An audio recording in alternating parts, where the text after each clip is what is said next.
Oke, kita mulai belajar hari ini. Assalamualaikum warahmatullahi wabarakatuh. Selamat pagi semuanya. Waalaikumsalam.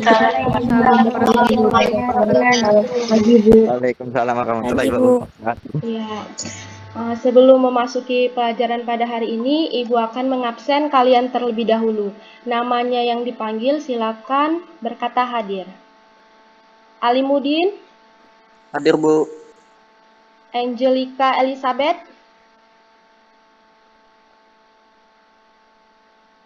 Angelica, Hadir, Bu. Aprilia, Hadir, Bu. Dian Salsabila, Hadir, Bu. Dewi Sartika, Hadir, Bu. Haliman, Hadir, Bu. Ya. Hadir. Niko Prayoga, Hadir, Bu. Nurma Yunita, Saya, Bu. Seri Natasha, Hadir, Bu. Siti Nur Fadila. Hadir, Bu. Ya, baiklah, terima kasih. Hari ini kita akan belajar mengenai teks eksposisi.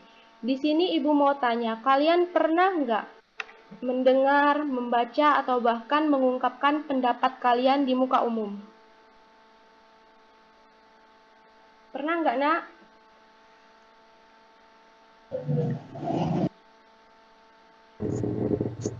Apa, Bu? Ulang, Bu, tadi, Bu. Kalian pernah nggak mengungkapkan pendapat atau melihat orang mengungkapkan pendapat di muka umum? Pernah, Bu. Pernah, Bu.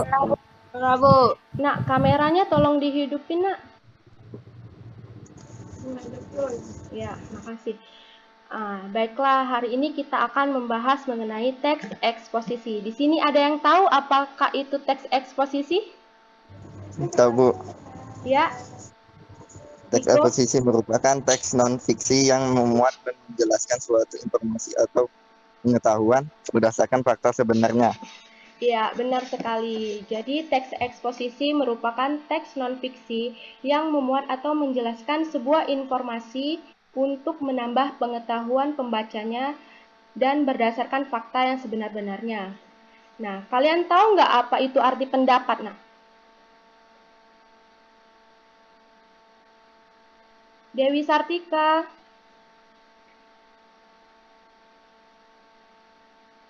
Aprilia, tahu nggak arti pendapat, Nak?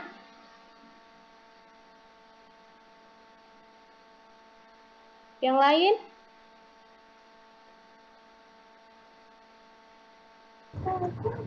Aku, Iya, Niko, silakan. Arti kata pendapat adalah buah pemikiran atau pemikiran tentang suatu hal, seperti orang atau peristiwa. Iya, benar sekali jawaban dari Niko. Pendapat itu ialah ide atau pikiran dari seseorang terhadap suatu hal. Nah, di sini sebelum kita membuat sebuah teks eksposisi, kita harus mengetahui ciri-ciri dari teks eksposisi. Di sini Ibu mau tanya, Siti Nur Fadila tahu nggak apa saja ciri-ciri dari teks eksposisi itu?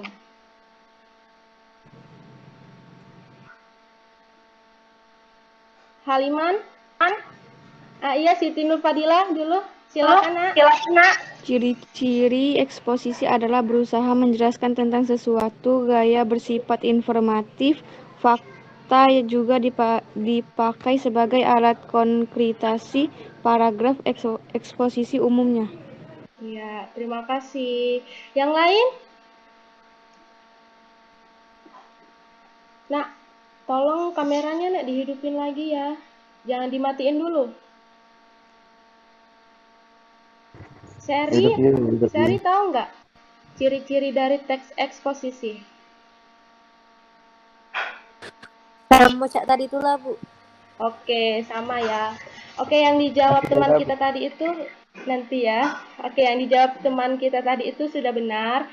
Di sini Ibu akan merangkum ciri-ciri dari teks eksposisi. Yang pertama, menyampaikan informasi secara jelas, singkat, padat, dan lugas. Yang kedua, informasi yang disampaikan harus sesuai dengan fakta yang sebenarnya. Biasanya isi dari teks eksposisi itu mengandung unsur 5W plus 1H. Yang terakhir, teks eksposisi harus bersifat objektif, sesuai kebenaran, dan netral atau tidak memihak. Nah, di sini Ibu mau tanya, kalian tahu nggak apa itu arti fakta?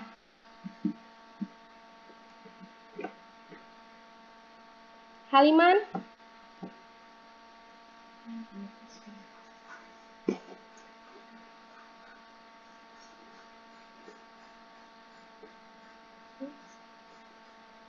Oke, mungkin sinyalnya lagi kurang bagus.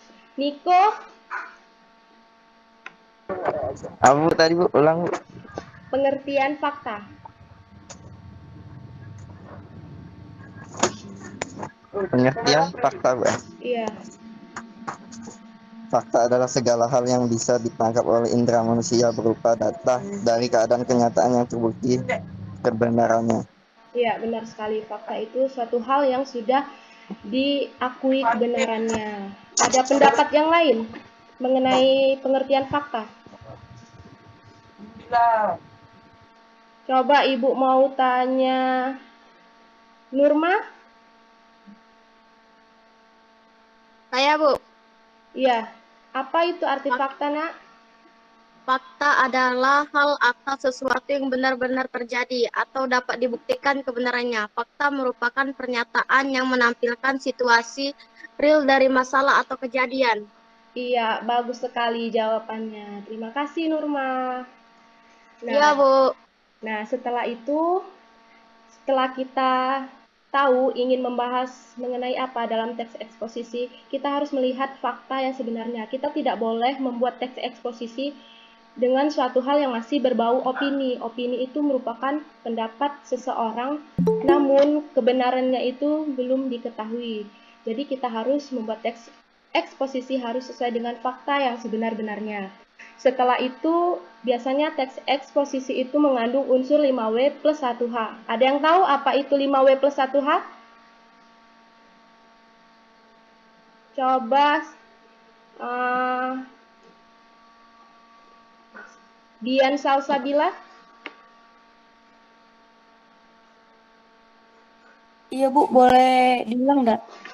5W plus 1H itu apa saja ya?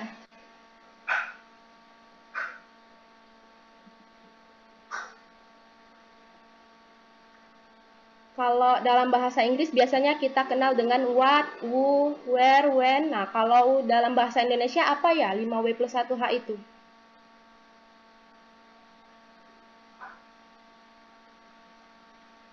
Yang lain? Ya, Bian. 5W+1H berisi inti-inti penyusun berita atau cerita tersebut. Iya. Oke, di sini Ibu perjelas 5W plus 1H itu ialah apa, siapa, di mana, kapan, mengapa, dan bagaimana. Seperti itu. Jadi sebelum kita membuat teks eksposisi, kita harus memasukkan unsur-unsur 5W plus 1H itu. Kemudian teks eksposisi itu harus bersifat objektif atau sesuai dengan kebenarannya dan tidak memihak. Jadi ketika kita ingin membuat teks eksposisi, kita tidak bisa membuat teks itu memihak seseorang atau mempengaruhi pembaca untuk menyukai hal-hal yang kita sukai. Itu tidak boleh. Jadi teks eksposisi itu harus bersifat netral. Nah, setelah itu Nak, teks eksposisi itu memiliki unsur. Apa saja ya unsur-unsur teks eksposisi itu? Ada yang tahu, Alimuddin?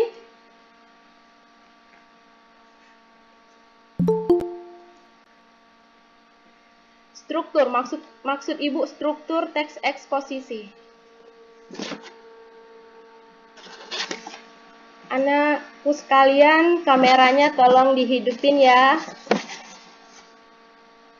Jangan dimatiin, kita bentar saja. Ada yang tahu struktur dari teks eksposisi? Ada 3. Apa saja? Pernyataan pendapat, Argumentasi, kesimpulan. Iya, benar sekali. Ternyata anak ibu tahu semua ya. Yang pertama itu pendahuluan, yang kedua itu penjelasan atau argumentasi, dan yang ketiga itu penegasan ulang atau kesimpulan. Nah, biasanya di bagian pendahuluan ini merupakan gagasan utama dari sesuatu hal yang ingin kita bahas. Misal mengenai banjir, berarti kita harus menuliskan pengertian banjir itu apa sih, penyebab banjir itu apa. Nah, lalu yang kedua itu argumentasi. Argumentasi ialah pendapat kita mengenai suatu kejadian banjir. Tetapi harus berdasarkan fakta yang sebenar-benarnya. Lalu kesimpulan. Kesimpulan ini ialah kesimpulan dari tulisan teks eksposisi yang telah kita buat tadi. Mungkin kita bisa memasukkan bagaimana cara agar terhindar dari banjir, jangan buang sampah sembarangan, nah seperti itu. Nah, setelah itu di dalam teks eksposisi ini ada struktur kebahasaannya. Ada yang tahu apa struktur kebahasaan teks eksposisi? Coba Ibu mau tanya Naila. Naila.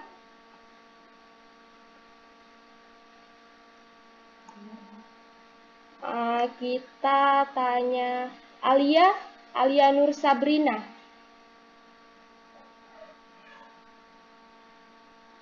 Halo.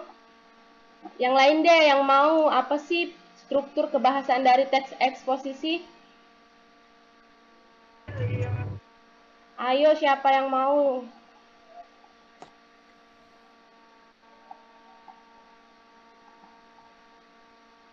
Aprilia, silakan Nak.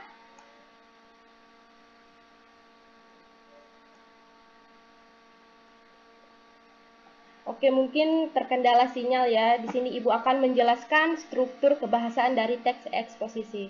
Struktur kebahasaan dari teks eksposisi itu terbagi menjadi 3. Yang pertama, dalam penulisan teks eksposisi itu harus menggunakan pronomina atau kata ganti seperti aku, mereka, dia, nya, dan kalian.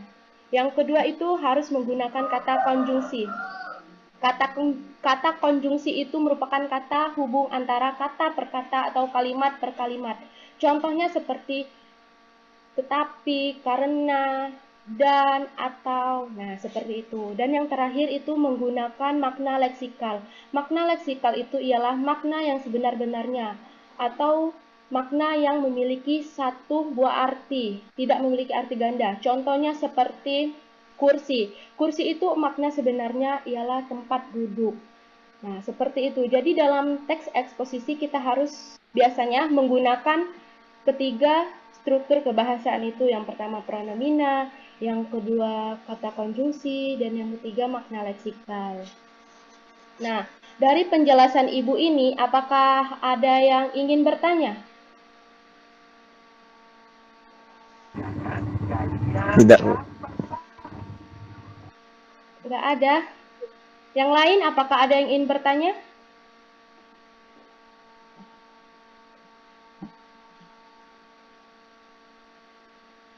Ayo, Nak. Saya, Bu. Iya, Bian Salsabila. Apa yang dimaksud dengan lugas? Oke, pertanyaannya apa yang dimaksud dengan lugas? Nah, di dalam ciri-ciri tadi kan Ibu menyampaikan informasi yang disajikan dalam teks eksposisi itu harus jelas, singkat, padat, dan lugas. Nah, Dian Salsabila menanyakan apa itu arti lugas. Arti lugas ialah kalimat yang tidak memiliki arti ganda atau kata yang tidak memiliki arti ganda. Contoh kata yang memiliki arti ganda itu seperti kata apel. Apel itu bisa menjadi buah dan juga bisa menjadi apel saat orang mau upacara. Nah, dalam teks eksposisi tidak boleh menggunakan kata yang bersifat yang memiliki dua arti atau makna ganda seperti itu. Apakah sudah jelas, Dian Salsabila? Sudah, Bu. Iya, terima kasih untuk pertanyaannya. Yang lain, apakah ada yang ingin bertanya?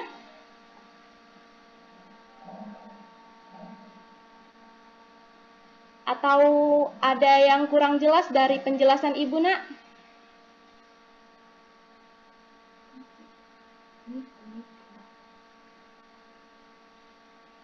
Jika ada yang kurang jelas, silakan kalian tanyakan, Nak, mengenai teks eksposisi.